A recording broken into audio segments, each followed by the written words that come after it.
Are you a first responder, a veteran, a doctor, a nurse, a teacher, or a Let's Go Blues radio listener? Of course you are. If you're in the market to buy or sell a home, call real estate superstar Mike Burgoyne today at 314-753-4060 or email him at mike@strikewithmike.com to earn special rates today.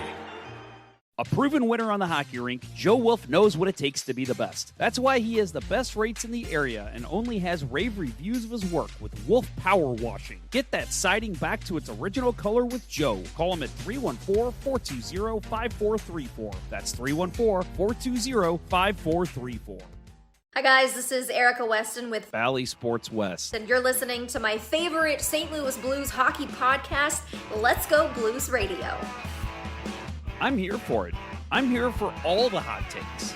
I totally see Hoffman putting up 30, 35 goals in a 56-game season? Yeah. You know, Jeff, you were saying you didn't think he was going to score 20 goals next season. I still think that's a possible. I mean, I will literally be happy to grab a live crow and eat it if Tarasenko comes back and scores 30, 40 goals in the NHL in the season. With a last name like Bolduc, he's not going to play for us. There's just something about that last name is not going to make the NHL on this team. And for the Blues, I just don't see it happening. It seems like a name that is not conducive to play in the NHL. Kurt Price is already making his claim that Zach Bolduc will never wear a Blues jersey in a regular season game. No. Hello and welcome, everyone, to the David Backus episode of Season 13. That is, of course, episode number 42 of the original and longest-running Blues hockey podcast, Let's Go Blues Radio. I'm Jeff Ponder. This is episode number 473 all-time. Support for Let's Go Blues Radio is brought to you in part by Mike Burgoyne of Rio Brokerage Realty. Contact Mike at mike@strikewithmike.com or call him at 314-753-4060 and get started selling your current home or buying a new home today. And by Wolf Power Washing. If you're in the St. Louis area and need the services of a professional power washer, Joe Wolf is your guy. Call him at 314-420-5434 and get the best prices in the area. On today's show, I am joined by a true friend of mine and of Let's Go Blues Radio, the winningest goalie in NWHL and PHF history, Amanda Leveille. I believe this is her fifth time on the show. I could be wrong on that, fourth or fifth time. For those that may not have seen on social media, or if you're not following the PWHL, Lev has officially retired from professional hockey. We discuss that, of course. That is the main focus of discussion. But she did spend last season with the PWHL Minnesota team, and we discussed the crazy shift in her role as she served as the third goalie on that squad after just one season before being the starting goalie for the PHF Minnesota Whitecaps. So having the same fan base, basically, and going from first to third. Very interesting swap, but she handled it like the professional she is, and we get into talking about that and how that affected her mentally, physically, and how her day just kind of changed every day. And then, of course, we talk about how the PWHL Minnesota team did capture the championship, so there's a lot of talk about that as well. All that and more, of course. We talk with Lev about everything. You know, it's something I forgot to bring up, and I hate that I'm going to bring this up again now because I know I've done it a million times. I would love to have gotten her take, and I'll have to text her, about how the PWHL still doesn't have team names. It's so weird to be like, yeah, congratulations to PWHL Minnesota. No, give me a freaking team name. Congratulations to the Minnesota Whitecaps. You know, it's so much easier. It rolls off the tongue when you have a team name. I hate it. In Utah, you're my number one enemy right now. Not the state, the hockey club. Come on. I don't care what anyone says. I know Aesthetics will tell you something differently.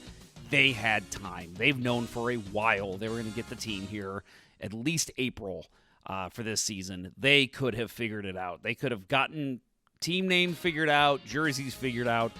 Again, I know people will say it's not true, but come on, we've seen other teams do it all the time. What has changed in that time to where they couldn't have jerseys of a logo and have a mascot and whatever by October? I'm sorry, not buying it. No team's ever had this issue. All of a sudden, Utah does. I feel like PWHL set a very bad precedent. And for some reason, teams are following it now. Again, Utah following that. I don't like it. Let's make sure we have team names, people. It's really not that hard. Ugh, okay, I'll get off my soapbox. First off, wanted to mention that this week, actually, we'll be doing a skate again with Bill Day. We're going to have some friends of the show coming. It's not going to be like a pickup like we had last time. We're actually just going to it's kind of more like a photo shoot. I don't even want to call it a photo shoot.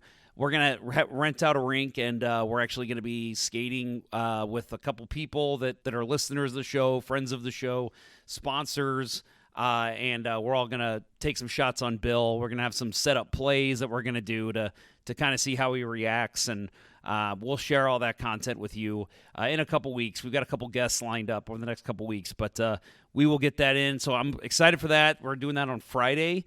So I am very excited to get back on the rink with Bill and do some really fun stuff. We're going to be doing some off the cuff and kind of scripted stuff too. So it'll be fun to kind of play with that on the rink because, when do we get to do that?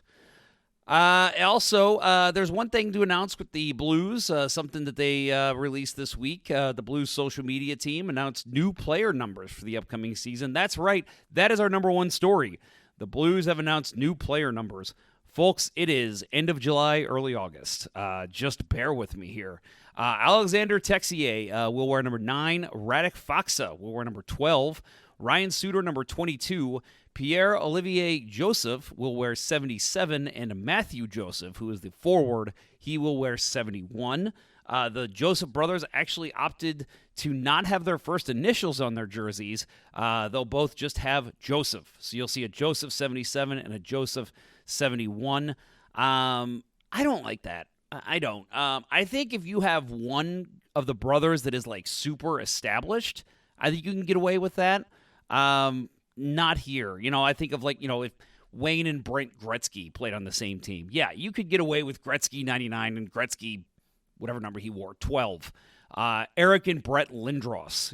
Eric is 88, Brett is 65, whatever. And I would even say Jamie and Jordy Ben. Jamie Ben, you just can tell the way he skates that's Jamie Ben. Jordy, not so much. So this feels odd to me because, and with their numbers being so close too, 77 and 71, I think you need to probably have initials on your jersey. Even in high def, I think it's going to be hard to tell which is which. Clearly, you can tell one's a defenseman, one's a forward, so that'll help determine which one's which. But if they're on the ice together, I don't know. I just think it's confusing. It's going to be harder for the announcers. I think we're going to see a lot of times where the announcers of mostly probably the other teams, but even John Kelly and Chris Kerber might have some issues with, wait, that's 77, so that's P.O. Joseph. Just avoid it, make it easier on everyone. Have your initials on there, even just a P and an M. I don't like it. But either way, whatever. If that's what our biggest concern is right now, that means hockey's not going on. But, folks, we're getting there. We are getting there. Well, we're going to take a quick break. And as I said, we've got my favorite guest of all time, I think. There's some up there, but she's definitely in my top 3. I think she's probably number 1, but we'll see. Amanda Leveille joins the show. So as soon as we wrap up commercials here, you'll hear from her and I. You are listening to Let's Go Blues Radio. We'll return after these messages. As a hockey player, Mike Burgoyne knows a thing or two about making the perfect play. And when it comes to real estate, he's always ready to score the winning goal for his clients. If you're a first responder, a veteran, a doctor, a nurse, a teacher, or a Let's Go Blues Radio listener looking to score the home of your dreams, you'll receive special rates with Mike. Go ahead. Shoot some questions his way, and he'll have the answer quicker than Curtis Joseph on a breakaway. Curtis Joseph got the paddle down! Any barriers? Mike will mow them down like Chris Pronger in front of the net. He'll score you your dream home or sell your existing home faster than a Brett Hall one-timer. Look past the Hall. He shoots. He scores! See Burgoyne's real estate prowess in action today by emailing him at mike@strikewithmike.com or by calling 314-753-4060. That email again is mike@strikewithmike.com, and that phone number is 314-753-4060. Getting Mike Burgoyne on your team will be the boost your power play needs. Well, honey, I just priced the power washing for the house, and I think we should just move and condemn this place. It'll be cheaper. Did you try Wolf Power Washing? Who? Oh, I just saw this guy win the Stanley Ponder Cup Memorial Tournament and thought he was attractive, so I looked him up on social media, and it turns out he's the owner and proprietor of Wolf Power Washing. He claims he has the best prices in town. But does he use non-flammable, non-toxic chemicals that are safe for Wolfie and our son, little Magnus? Yes, he ensures there'll be no residue left behind, and he doesn't use any volatile vapors. Well, this fella sounds like a dream. I just wish I knew how to contact him. Oh, I know how. You can reach him at 314-420-5434. 314-420-5434, and his name is Joe Wolf of Wolf Power Washing? That's right. But how did you know his number so quickly? I'll never tell. Wait, what? That's Wolf Power Washing at 314-420-5434. And make sure to tell him Let's Go Blues Radio sent you. And now, back to Let's Go Blues Radio, the longest running St. Louis Blues podcast with Price, Ponder, and Day. All right, we are back from break, and I am joined from a very good friend of the show, Miss Amanda Leveille. Amanda played for the PWHL Minnesota team this past year, unnamed team, of course, but is the all-time wins and shutout leader in the PHF, formerly the PHF, defunct league now, but one that we will always remember in our hearts. Amanda, thank you very much for coming on the show again today. Thanks for having me. Looking forward to being back. Yes, yeah, we all love you. We love having you on Let's Go Blues Radio, even though you're a Minnesota person and everyone in St. Louis hockey hates Minnesota hockey, but for some reason, you've worked your way into our hearts. Can I ask why you guys hate Minnesota hockey? We hate the Wild is what it is. Oh. It goes back to the days of the North Stars, too, that were always a big rival for the Blues, and just lately, the Blues and Wild have had some good playoff matchups, and fans have kind of been in each other's necks. So I talk to people now and I ask them who your least favorite team is. Some people still are saying the Wild, which honestly surprises me because for me, it's always the Blackhawks. I don't care how bad they are. It's always the Blackhawks. Yeah, or the Toronto Maple Leafs. Yes. One of those two. Well, we can't, and that's the weird thing for St. Louis now is, a lot of people I know here love to root against Toronto, just like the rest of the league, because it's fun to see them implode in the playoffs every year. Yeah. But now they just hired former Blues coach and Stanley Cup winner Craig Berube. So we're like, oh, do we root for Toronto now because we like that guy? Or do we keep saying, yeah, let's see you implode in the first round? So it's an interesting spot to be in for a Blues fan. Yeah, that's a tough one. But always vote against the Toronto Maple Leafs. I think that's always a good way to look at it. Yep. Well, you're a Habs fan, so you really way. have to say that. Exactly. So they had it's another Blues tie in there. They had Jake Allen for a couple of years until he got moved to New Jersey. What did you think of his play when he played with Montreal there for a couple seasons? I think Montreal's had a tough run the past few years, and I don't think that's a reflection of any of the goaltenders that have been there. Since Carey Price has been gone, that's a huge shoes to fill, and unfortunately, there's only so many people that can play at the caliber of Carey Price. So I think no matter who goes to Montreal, unless they clean up a lot of things in front of the goalie, it's going to be a tough go for them. Yeah, they've got a couple guys that are coming up now that I think will be really helpful. Slavkovsky's, he's just getting into he's not in his prime yet, but he's getting there. And there's plenty of other draft picks coming through. Better times are ahead for Montreal, but man, I'll admit I was rooting for them like crazy when they went to the Stanley Cup final a couple years ago. Shea Weber I'm a big fan of his, and it just seemed like that dude had whatever he had left in the tank, he was gonna pour it all out in that cup run. And I think Carey Price probably did the same thing. Was that really a couple of years ago? I feel like that was 2021, was it? Or was 2020? It? Yeah, it feels like it was a long time ago, right? Okay, yeah. I was thinking that happened like 10 years ago, or like even more than that. Okay. It was it the COVID? It was the COVID year, wasn't it? Or was it? No, that was Dallas. Dallas and Tampa was 2020. 2021 was Tampa and Montreal. So, Okay. yeah, it was only 3 years ago. Really? Okay. Yep. All right. Yeah, time. Wow. I've said this a million times now. COVID has ruined time. Yes. I will think of something that happened in like 2019, and I'll be like, oh, yeah, 20 years ago when that happened. Jeff, that happened in 2019. No, it didn't. Yeah, I'm right there with you. That COVID year was so long, and yep, it was. So again, you were with the PHF Minnesota Whitecaps for a while, obviously Buffalo Buttes as well, but you moved on to the PWHL this past year. But the big news coming out from you is you have actually just announced your retirement. So you are now officially retired from pro hockey. I wanted to ask you, what was the reasoning for this, and do you feel like you went out on your own terms?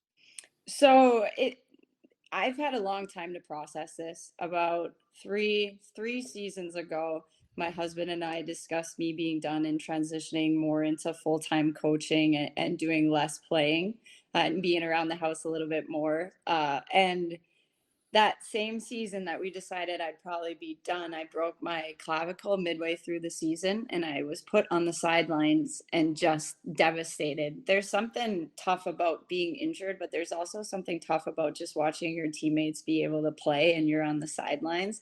And that desire to continue playing was just so high. And ultimately, we decided I would go for another run. So I re-signed to play the following season, anticipating that I wasn't even going to be coming back. And then same thing happened at around the exact same time, broke my clavicle. I'm sitting on the sidelines, and I'm like, I'm going to end my career just watching everybody else play. And then I was like, okay, I can't do this one more year. And then the PHF folded. There was a bunch of stuff that happened, and I honestly wasn't even thinking about playing in the PWHL until I played in the Beauty League game. What was it, like a couple months before the draft happened, and I just had so much fun with old teammates. A lot of them actually ended up on PWHL Minnesota, and again, I got that same feeling of, oh, I really want to be continuing playing. So I filled out a waiver, it got approved, and then there I was back playing one more season. And this season wasn't the easiest for me, and in one sense I'm grateful for it because it gave me a ton of time to just process and recognize that I'm going to be done playing hockey and learn how to like be myself without that hockey piece, as it's been such a big part of my identity for as long as I can remember. So I just had a ton of time to process it, and the desire to get back onto the ice and to continue play stopped completely this season. And when you know, and I knew it was time to step away and do something else, spend more time doing things that I really want to do. Yeah, that's fantastic. I completely respect that. Now, I did tell you before we started recording here that I had a clip that I wanted to play for you of you playing. That was a lie. I actually have something else that I want to play for you. A couple friends of yours wanted to wish you a congratulations. So I am going to play that for you right now. And here we go.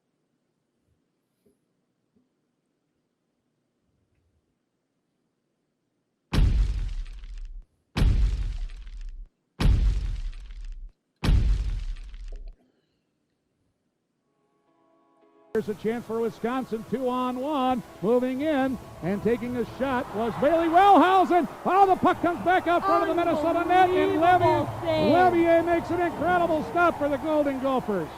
Unbelievable that she was able to get to the other side of the net. Lev, just want to say congrats on an amazing career. It was such an honor to play with you. You made every single day at the rink worthwhile.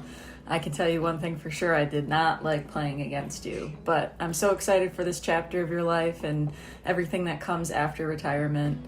You are one of the best goalies I've ever played with and against, and it's been such a blast being part of your journey. So best of luck in the future, and congrats on everything you accomplished. There's an opportunity in front, blocked away, second chance denied, third chance. Leveille with a couple of great stops in a row as Taylor Woods tried her very, very best. Watch her head. She's looking to pass here and then rips a shot instead. I always respect the shot on the odd rush like that. Hi, Lev. This is Mike Murphy from the Ice Garden. I wanted to congratulate you on an unbelievable playing career. I work really hard not to become a fan of players that I cover, but in my opinion, that was pretty much impossible with you. The way you conduct yourself, how you work through injuries, your professionalism, your kindness to fans, to the media, is just as impressive as all the unbelievable saves and all the stats over the years and everything you've achieved. Wishing you nothing but the best. I know your hockey journey will continue in some way, and the sport will be better for it. Congratulations on everything. Great career. Bye. Hey, Lev. Congrats on your amazing career. It was a pleasure to play against you and with you. I preferred playing with you, though. But welcome to retirement. It's a great time, and congrats again. What is the worst goal you feel like you have ever given up in your career? Oh, I gotta pick just one. There's so many.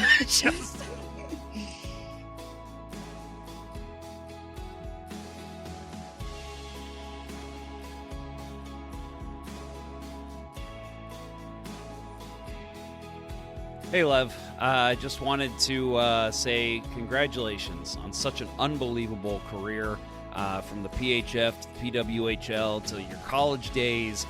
Just an unbelievable career.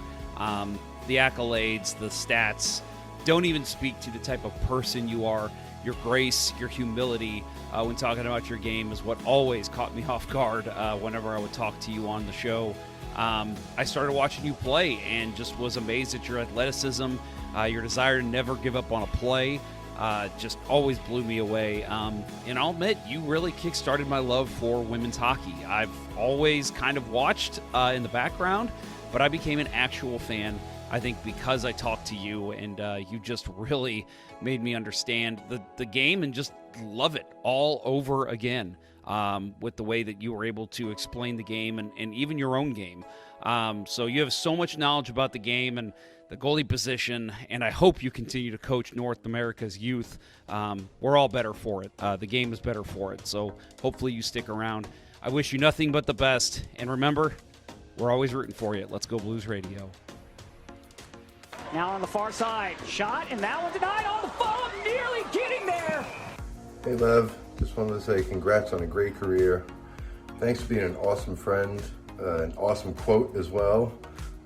Wishing you all the best in the next chapter of your life.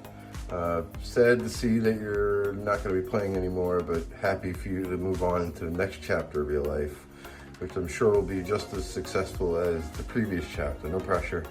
But seriously, thanks for everything, and most importantly, thanks for being a friend. You and your family, you know this, mean the world to me, and I'm so glad that we crossed paths. Hopefully you have a great next step in your career. So good luck with everything. Can't wait to see you again, hopefully soon. Here's a miscue. Opportunity for Toronto, and it's blocked away. Leveille with the stop.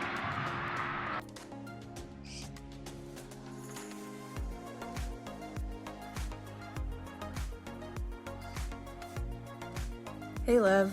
Just wanted to say congrats on a great career. Couldn't have asked for a better attendee partner for my last handful of years playing. Here's to a great future and a lot more coaching together.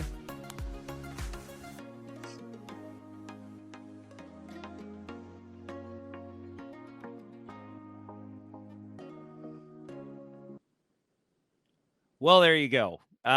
So that was my little surprise for you. Hope I didn't make you too emotional. No, that was awesome. Thanks for doing all that work, and to everyone who submitted a video for you. Thank you. That was very, very nice. It was very cool to look back, and a lot of good memories popped in my head listening to those guys speak. So thank you. That was a really, really nice video. Good. Yeah, I'm glad. No, and a big shout out goes to my friend Dan Rice. Again, the reason you and I met is through Dan. He was the one who actually really kind of orchestrated it. I just told him my idea. I said, hey, I'd love to do something for Lev on when she comes on. and he said, "Let me get you Allie and Audra," and I'm like, yes. So thank you big time to everybody in the video, but especially Dan for really helping me with that. But it's one of those things, Lev, where seriously, and I know Dan, he kind of mentioned this. When he asked people to do it, it was instantly, yes, let me send a video over to Jeff. So, everyone loves you, and we're all happy for you to move on to the next step in your career. So let's talk about that retirement a little bit more. So again, you mentioned the injuries, the things that caused you to kind of move on. So you said you kind of went out on your own terms. You said you're still going to coach. Do you have big plans for coaching, or is it just kind of right now you're going to stick with, and please mention to our listeners who you're coaching for. Are you going to stick with that, or is there something kind of bigger that you're kind of eyeing and looking towards? Yeah, so I've been pretty blessed that the last 6 years of my professional career, I've also been able to develop my coaching career alongside of it. And I've met so many people that have come either to Whitecaps games or PWHL games and then ended up getting onto the ice with them through that connection. I was working full time while playing for the Whitecaps and this season for playing for PWHL Minnesota. So my days sometimes were like 17-hour long days and they were tough. But I do a ton of coaching for a company called OS Hockey. I'm their goaltender director, and we're actually right in the middle of our summer training programs.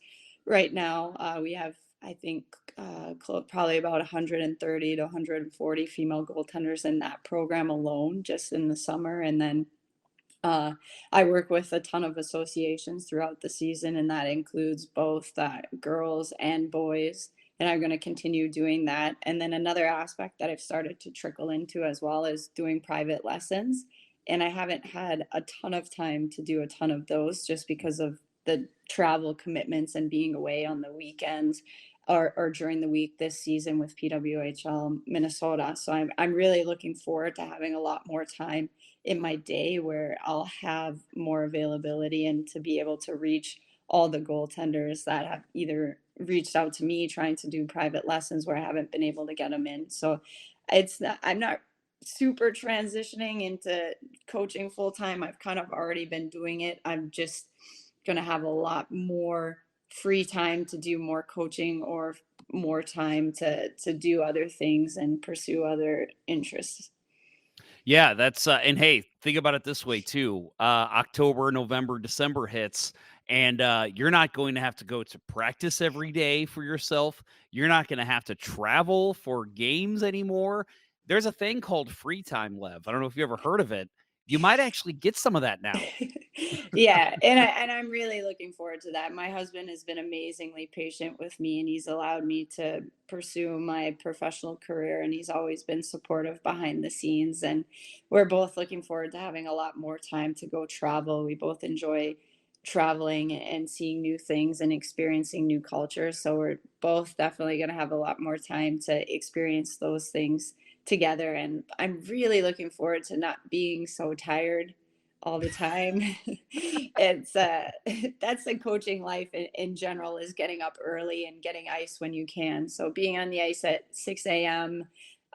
So typically I'd be on the ice 6 a.m. to 8 or 6 a.m. to 9, and then I'd go straight over to PWHL Minnesota. And depending on the day, I could be there anywhere from like 3 to 4 hours, maybe even 5 hours. And by the time I was done that, it was right away I was going to the next rink to do high school practices and then youth association practices, and then coming back home and being so tired, I'd just go to bed and the day would kind of repeat itself. So I'm looking forward to having a lot more time to do other things and to not be as tired as I have been. Life not wearing skates for 15 hours a day is pretty nice. So I'll tell you, Yeah. your feet are gonna love you. I think so. Yeah, that's great. Yeah. So is the plan for you and your husband to stay in Minnesota, or are you guys kind of open to looking around and see if there's another place to live? I think we both really like Minnesota, and we're both pretty established in our work careers that we want to stay. And we just recently bought a house. I think probably we're on 2 years, it might even be 3 years of having it. We've done a ton of reconstruction in it, and we're finally getting it to the place that we like it. So we're not thinking now that we finally got the house the way we want to move somewhere else. But we definitely are interested in traveling and experiencing new cultures. Last year we went over to Europe for I think 2.5 weeks, and that was our first trip that we've gone on together in I want to say maybe 4 or 5 years. So Wow.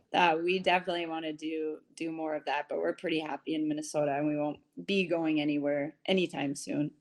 Not saying that St. Louis is a destination that you want to go to, but if you come through St. Louis, or you do want to come see our wonderful arch and drink our wonderful beer, please let me know. Love to meet up with you and your husband. Because yeah, it's an exciting time. Again, like I know that there's a part of you clearly that's going to miss playing professional hockey, going to practice, learning the game from other coaches. But man, getting that time, and I'm with you. I'm a travel person. I want to travel as much as possible. So having that freedom now to do that is can't even put into words how awesome it is. So, glad that you'll be able to do that, because it's tough when you got those crazy schedules. And for me, I used to freelance and contract, so I'd have 5 or 6 jobs at a time. And it's like, you can't get away from that. And it's kind of similar to you. It's really hard to be like, okay, 2 weeks, I need to get away and I need to put all my stuff on hold. It's hard to do. Now you might actually have the freedom to do it.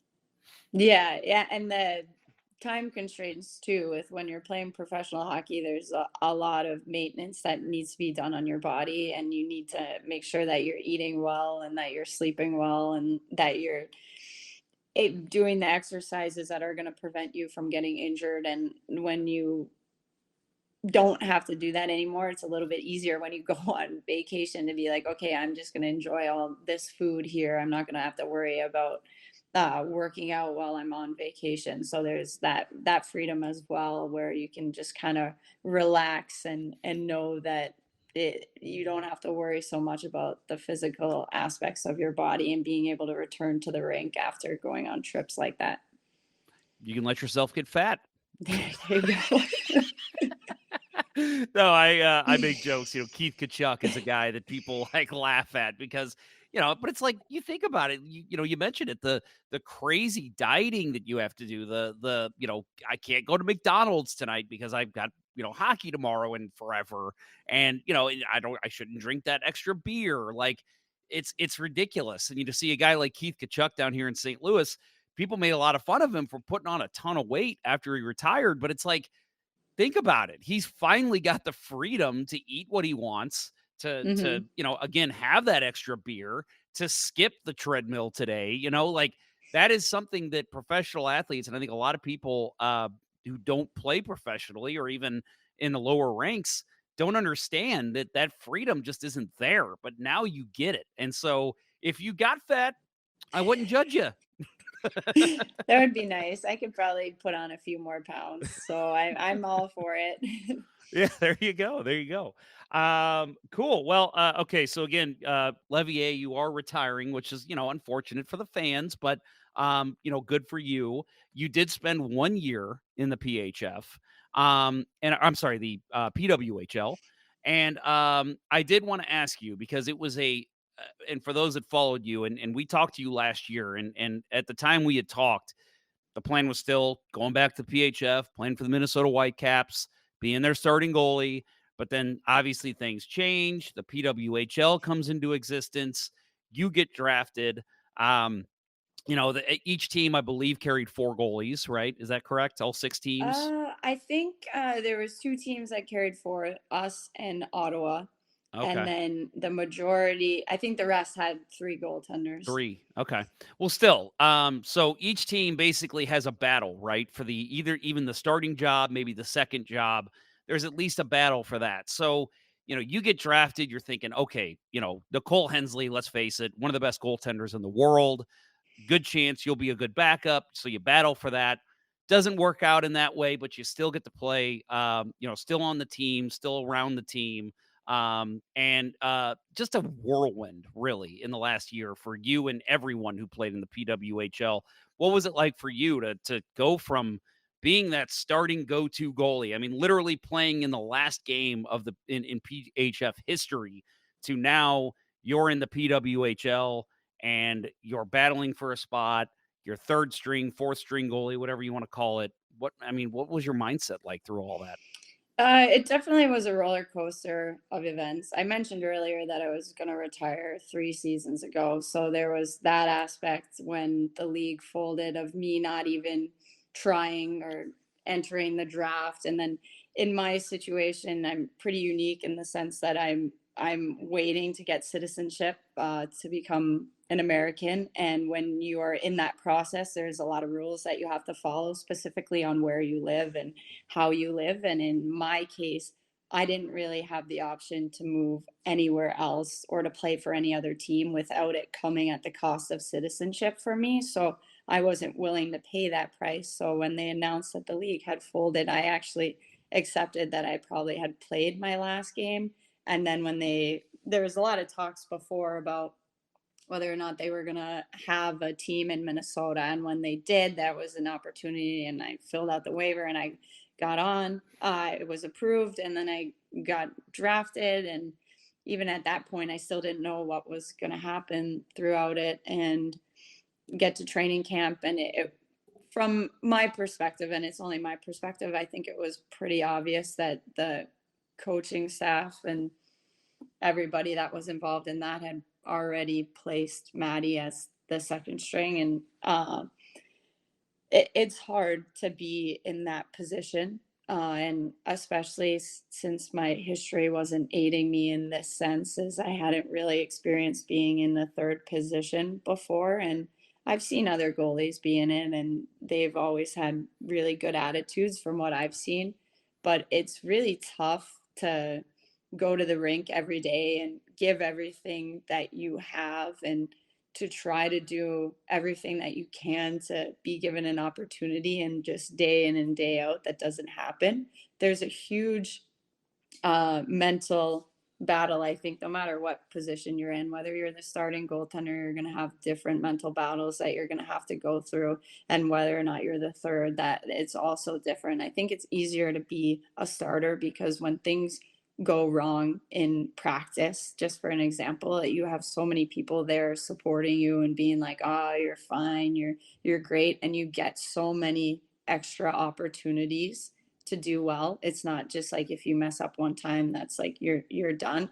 Whereas when you get put into a third string position, if you're not doing well in practice, it's really mentally frustrating and difficult because you also feel like you're jeopardizing your ability to even get an opportunity. And there's not a ton of rewards to showing up to the rink every day and not getting into the lineup. And just to give an example, the PWHL went on a break for I think the 4 Nations or whatever that was. It was about a month where people were just practicing. And I remember sitting at a table and I was eating lunch, and somebody was like, oh, this sucks so much, just practicing and never playing. And like I remember being like, wow, yeah, welcome to my life. Yeah. But like a lot of people, they don't really understand that unless they've been in that situation. I'm not mad at that person at all, but it just sheds light into what it really feels like to be in a role like that. And unless you've been in it, you can't understand it at all. I thought that when I was a backup, I understood what it would feel like to be a third string, and it wasn't even close. It's really difficult, and it's tough to keep showing up knowing that you're probably not going to be able to do anything to get an opportunity, and to continue to show up is pretty tough. So as a third string and fourth string goalie, did you still have to travel with the team when they were going to New York and Toronto and all the other cities? Yeah. Man. So I was the third goalie and Lauren Bench was the fourth goalie. And as the fourth goalie, she was a reserve. So she didn't travel with the team, but I would travel with the team. And there were a few instances where we would go on the road and there wouldn't be any pregame skate or anything like that. So I would just travel and watch the team. And as much fun as it is to watch your team succeed and do well, there's a part of you that wants to feel like you're part of the team. And while you know you're part of the team, it doesn't always feel like it. So it's difficult to go on those trips and to just watch weekend after weekend after weekend. But I will say there are a lot of trips where I got to see former teammates, or I got to see my parents when I went to Montreal and Toronto. So in that aspect, it was nice to see people. And then the players that didn't always get a ton of opportunities on PWHL Minnesota were really tight and very supportive of each other. And it's nice to have somebody else who knows what you're going through, as your role isn't to be anything but happy and supportive. So a lot of times you have to hide that when you're at the rink, and those emotions come out in other places. But when you have players that understand what you're feeling or what you're feeling and dealing with, you can have that moment where you can just relax and you can actually express the emotions that you're feeling. And I'm really grateful for the teammates that I had that allowed me to do that. It's not good to hold in those emotions all the time. They come out some way, one way or another. So to put them, invest them into something more beneficial than put yourself at a disadvantage, I think is important. Yeah, I mean, that's just a life lesson in general, because I know for me, it's, I watched my dad don't get me wrong, he was a fantastic father, but he was a guy that the big things he would just brush off and say, no big deal. But then the little things he'd blow up because he was holding everything in. So to be able to have that ability to be able to talk to people and I mean, I'm sure your husband is involved in that, and the rest of your family as well, but to have the teammates that you can talk to and help you through those situations is a game changer, because without that, again, it's going to come out in bad, wrong ways. And for the fact that you were able to navigate through that with help from others is it's just, you can't even put into words how important that is. Mm-hmm. And I'm really, really grateful for all of that, the support that I got from my teammates, my husband, and my family, as they all knew how much it meant to me to play, and they knew my history and how I wasn't going to play.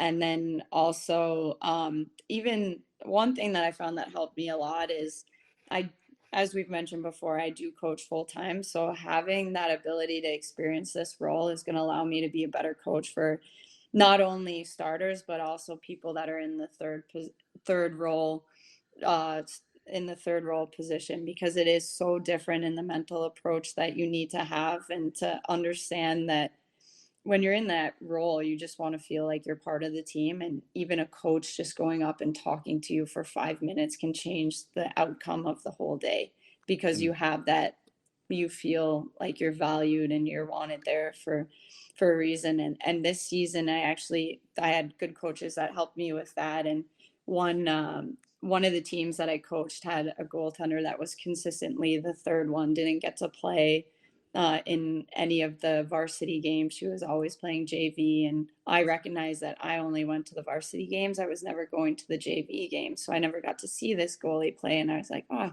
I think I can understand how that feels. So I went and watched her play in a JV game, and I saw how much she lit up. And I know now how important that is to make sure that, even, we obviously want the starting goaltender and the backups to get the reps that they need, but to make sure that that third goaltender also feels like they are valued, and the coach is there to help them develop and get better. So I'm grateful for this season that I got to experience that, because I know I'll be a better coach in the future because of it. So when it came to being the third goalie, and whether it's at home or away, I know that in the NHL and AHL and other leagues, a lot of coaches say to the reserves, the scratched players, that, hey, game day, we don't want you around, because we don't want that distraction. Was it the same for you with PWHL Minnesota? It was, and that was a tough one. And every coach is responsible for their own team, and they have the reins to run it however they want. And in our case, Ken didn't want the reserves or the scratches to be around the team, as it was a distraction, or could be a distraction. So we kind of developed our own pre-game routine to help. Everybody that's in sports typically has some sort of routine before they go to the rink, and we were really missing that aspect, as we didn't get to be part of any of the pre-game meetings or anything on that aspect. So we used to meet together, and at the XL they have this really big ice cream bar and a ton of food. So we actually used to meet about 30 minutes before puck drop and go down there, and we'd make predictions of what the score was going to be, who was going to score, and it helped us to feel like we had some sort of routine and like we were contributing in some way, even though realistically we weren't. But it still allowed us to feel like we were a part of the team. That's good. That's definitely good to have that camaraderie. Again, you're on the sidelines watching a lot of the games, not dressed out, sitting on the bench. But we mentioned them already, but Nicole Hensley, Maddie Rooney were the go-to goalies for PWHL Minnesota this year. What was your relationship like with them? Well, I had never met Maddie before, but I knew Nick from playing against her, and I actually attended a camp with her. The Goalie Guild hosted a camp back before COVID, and I met her there, and I've always admired the way that she plays. And the first time I ever saw her play, I was playing for the Whitecaps, and we played her at the Harbor Center in Buffalo, and she right away, I remember talking to Lee Steckline after the game and just being like, that's the best goalie I've ever seen play in my life. The fundamentals were there. The athleticism was there. The ability to read the play was there. She was a complete package. And from that moment on, I really enjoyed watching her when she played for Team USA, or if I would tune in to Buffalo Buttes games, it was awesome to be able to watch her play because I learned so much from her style. And then Maddie, I'd never met before, but met her. I skated with her one time before PWHL training camp started, and both of them were extremely friendly to me. And I think it's important that you have goalie partners that get along. Obviously, you're in a competitive relationship where you're pushing each other to be the best that you can be so that you can get starting minutes. But every team is going to have a role, and it's up to the individuals to fill that role to the best of their abilities. And I tried to be as supportive as I could be to them. And I know they were really extremely supportive to me and always fist bumping me and asking me how I was. And I really appreciate that. And Lauren as well. She's one of the best teammates I think I've ever had, just always in a good mood at the rink, super supportive and chatty with anyone and everyone. And I'm super blessed that I had those three goalie partners in my final season. You say the goalie camaraderie, the goalies, having a good relationship. I think we're all, and it's funny because, people here in St. Louis, again, well, pretty much anyone outside of Boston hates the Boston Bruins, right? But I loved what their goalies did. The Linus Olmark and Jeremy Swayman, they did that crazy thing. They go down and come up after a win. I loved that. And we're not going to see it anymore, unfortunately. But yeah, I mean, it's so cool when you see two goalies get along. Here in St. Louis, we're seeing it with Jordan Binnington and Joel Hofer. You can tell they always have each other's backs. It's so important. But it's interesting to me with the two teams in the PWHL that had four goalies, because you basically got, almost a line of goaltenders, it's amazing. And I'm sure that, guys, you all four were just probably pumping each other up all the time. Yeah, it was. So the way that we ran practices was Maddie and Nick would go down to one end and they would rotate over there, and Lauren and I would rotate on one end.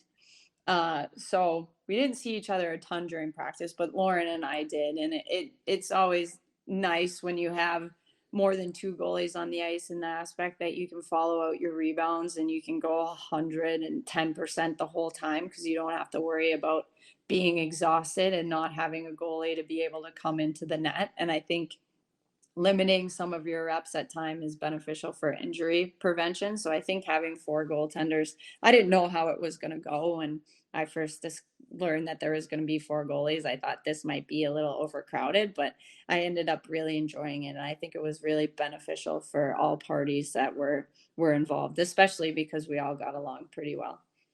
Well, I'll say that there were some people that, people listen to our show are already rooting for PWHL Minnesota because they know you. And, obviously you've been a big part of our show over the summers.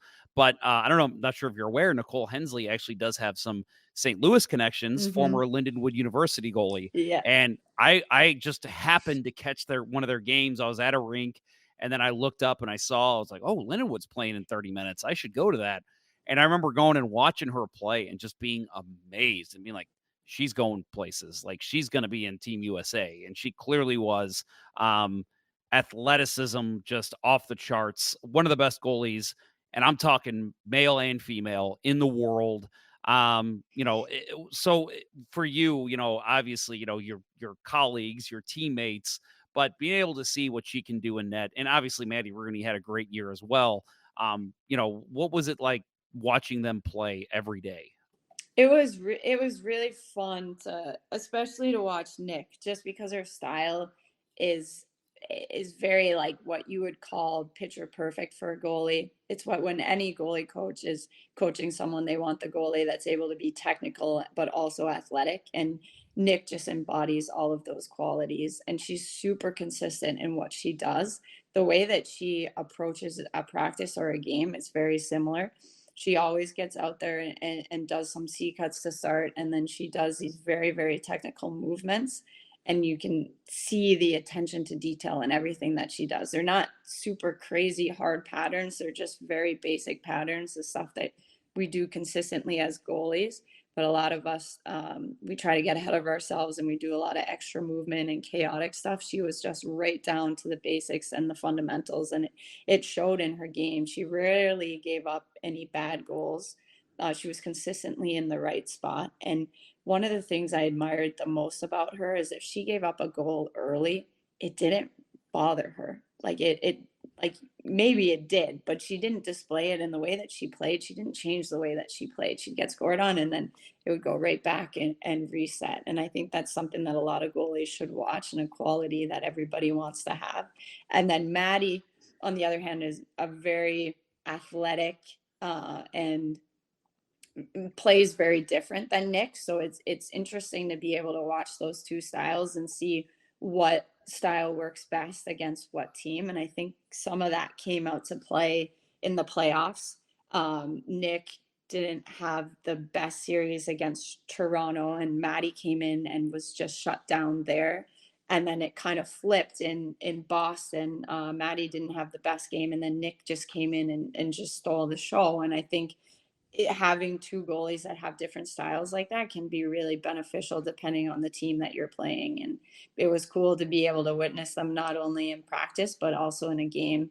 One thing I will say about Maddie is her puck handling skills are off the chart. She's probably one of the best goaltenders I've ever seen handle the puck. She's so smart with it. And then in practice, I swear nothing would ever hit her pad. She'd always get her stick on it. And that's, again, a quality that every goalie wants to have. The less rebounds you give up, the harder it's going to be for people to score. And she was one of the best goalies that I've seen with her stick skills.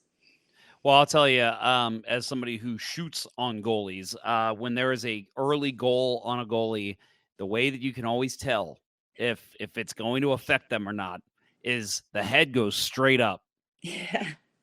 So you can teach your other goalies that when you have that tell, it's like, okay, all pucks on net, guys, skate it to the blue line and shoot. And so, yeah, and I'll agree with you. You would see a goal go in on Hensley, early in the game, maybe it was back to business right away. And I'll say, same with you. I remember watching a game in the PHF where you gave up a goal in the first probably 4 or 5 minutes. It was a good goal, but still, it's demoralizing to the whole team when a goal goes in that early. And I remember just seeing you get back up on your skates. You just kind of look around. I think one of your teammates skated over and tapped you on the pad. And it's like, that's what you want to see in your goaltender. And a lot of times we already mentioned Jake Allen. That was what I always felt like was his biggest problem, was he would give up a goal early and his head would just be up in the ceiling. And it's, Jake, you're showing everyone that you're upset. Like, don't do that. Yeah, as a goalie, you're in a position of influence, not only for your own team, but the other team. So your team sees your head go back. Now they're most likely going to change the way that they're playing because they're nervous for you. They think that you're not completely focused or you're upset, and that changes how they're going to act on the ice. And then the other team too, they see a goalie throw their head back. They're like, oh yeah, we're in their head. Like, we need to turn it on right now. We need to go. So it's important to try to corral those emotions and let them out in the appropriate time, not right after a goal when all eyes are pretty much on you, seeing how you react to it. So I did want to ask you again, talking about PWHL Minnesota. They are the champions of this year. So obviously, you got your moment with, the team and celebrating, and you were a part of it because you're around the team all the time. So it's still a big deal to you. But clearly, you've won the PHF championship as well, two times. Plus, you won with in college. You won a couple times as well. So clearly, you've won, but how was this different for you? Again, not being the goalie on the ice when the final buzzer goes. What was that like for you?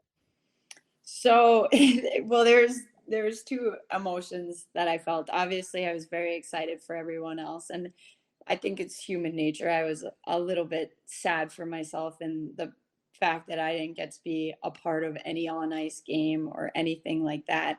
But the first time we won the Walter Cup was kind of a false alarm. And I remember like we're watching, we all have our gear on, the players that weren't playing. We're watching the TV, and then I think it was Sophie Jake scores, and just the room erupts. We're all super excited. We sprint out onto the ice to get to be with our team, and then suddenly the goal gets called back, which was that was almost like a walk of shame as we're going off the ice, and then going back into the dressing room, and then going back to Boston when Kendall Coyne scored I think the third goal to make it 3-0. We knew that that was probably going to be the end, and we were going to win. So hopping back onto the ice the second time, it definitely was a different feeling from the first time. The first time was a ton of excitement. It's at home, like, wow, that just happened. It was an overtime.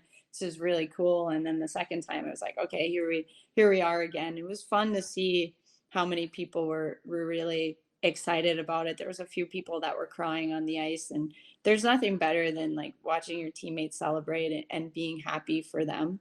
So it was a lot of emotions all wrapped up into one. And then there was also, I don't know if this is bad to say or not, but there was also the, like, for the players that didn't play, it was like, we made it, we're here. Like, this was a really difficult season, and I can't think of a better way for it to end than celebrating with your teammates. So I think there's a lot of emotions, mostly good, some a little bit bittersweet, but overall just was a lot of fun to be a part of that celebration 2 times for 2 times. the Walter Cup. Yeah, I don't know if you remember 1999, Brett Hall's goal with the Stars against the Sabres when his foot was in the crease, and that was the rule that 1 year, if you're in the crease at all, no goal, and that one counted. And I remember watching it live and seeing people, like, I think even Gary Thorne, the announcer, was like, that probably shouldn't have been a goal. But you've already got the confetti coming down. You've got all the players on the ice. Their families are on the ice. You're really going to call goal back now. So, yeah, it's funny to see it now, because now the replay is so much better and it's so much quicker that it's like, whoop, whoop, whoop, hold up. That's not a goal. But, like, I'm sure that your whole team and your coaching staff is all like, oh, come on. Like, talk about a demoralizing moment. You think you just won the whole championship, and all of a sudden it's stripped away from you like that. Mm-hmm. Yeah, that was really tough. And we all went back into the room, and we had that feeling, not a good feeling of like, Boston's probably going to score. And then I think they scored within a minute after that and ended up winning it. And we were pretty bummed in the room after that, but it happens. And the team was able to regroup and come back and played probably the best hockey game they had all season. I can't remember what the shots were, but I think they were somewhere like 45-12 or something insane. Erin Frankel played incredible in that game, and if it wasn't for her, I think the score could have been pushing 6 or 7 goals. Yep, definitely. So again, you're going out as a champion. That's exciting. And you're calling it a career professionally. Will we see you in beer league in Minnesota at some point? Well, actually, yesterday we had our OS goalie player game. So all of the goalie staff actually put on player gear and play player against. Last year we played against last year we played against a beer league team. This year we played against the player staff, and they just went all out. So they were creaming us. Nikki Nightingale actually played goalie for us, and she was insane. She was the #1 star. She played super, super well. But I think so. I want to stay playing in some aspects, whether that's as a player, as a goalie. I think you just learn so much from being on the ice and experiencing how the game is being played, which will help me as I'm coaching. And then I also don't think I'm quite ready to give up that friendship that you have being around the rink. I've always said it, but I love hockey, but my favorite part of it is just sharing it with other people. So I definitely want in some capacity to stay within a team setting so that I can continue to have teammates and play the game with them. I just, and this is, I've played since, I was 8 years old. Clearly never good to make it in the professional ranks, but I can't imagine my life without playing hockey. I had a situation this past year. Listeners of the show know about it, where I had a strange foot issue, and I just could not put on skates. It was awful. I was out for 6 months, and the whole time I couldn't. And I know we've talked about it with your injuries. In my mind, I'm like, is this it? Am I done? What am I going to do? Like, to get that excitement and that love for the game, where am I going to get that elsewhere? And luckily things changed. I'm back on the ice now. Everything's fine. But it's just like, I'm with you. I can't imagine life as a just going through life without being able to hit the hockey rink every now and then. So I totally get where you're coming from. It's hard to imagine life without being able to step on the rink and just feel that and hear the sounds of your skates hitting the ice. And that's just such an important part of my life. And I'm sure it's the same for you. Yeah, exactly. And even yesterday playing in the game as a player, it's so fun to be on the bench with your teammates and to just like be fist bumping each other and cheering a fellow goalie who just scored a goal. So that aspect is what I like the most about playing. So I'm definitely going to stay in some capacity with that. And I have a lot of former Whitecaps teammates that are play WHAM, which is beer league for women. And I think I'll probably make my way into there at some point. WHAM. I have not heard that before. Is that an acronym? It probably is. I'm not exactly sure. Maybe women's hockey. Women's Hockey Association Minnesota, potentially. There you go. I don't know if that's got to be it. It's, I'm going to go with that. Yeah, it might be. That's awesome. So what position did you play the other day? Oh, I don't even know if we had positions. We didn't know where we were supposed to go. I'd start on forward or defense, and then somehow I'd end up being playing forward because back checking is terrible. Like kudos to everybody who did it on teams that I played for, but that has got to be the worst thing ever, is trying to catch up to the other players. Especially they were so fast. They didn't take it easy on us, but I think I like forward a lot better. This is kind of embarrassing to say, but I couldn't even skate backwards. Like there's something about it that I'd just go backwards and people would just blow right by me. So I think my role, if I'm going to be a player, will be to go forward and not back check. Just be one of those cherry pickers. Basically you are going to, you're going to be a cherry picker. You are going to stand at the other team's blue line and just wait for a pass. Yeah, that sounds about right. That is a good role for me. So if anybody needs a player to do that on their team, call me up. I'm ready. That is every beer league forward I've ever played with. So okay, I think there's an abundance of that. Oh, okay. So if you were to talk about one aspect of your game playing out that's good, what would you say it is? Are you a good puck handler? Not a very good skater, I'll say that. I think I fell like 8 times.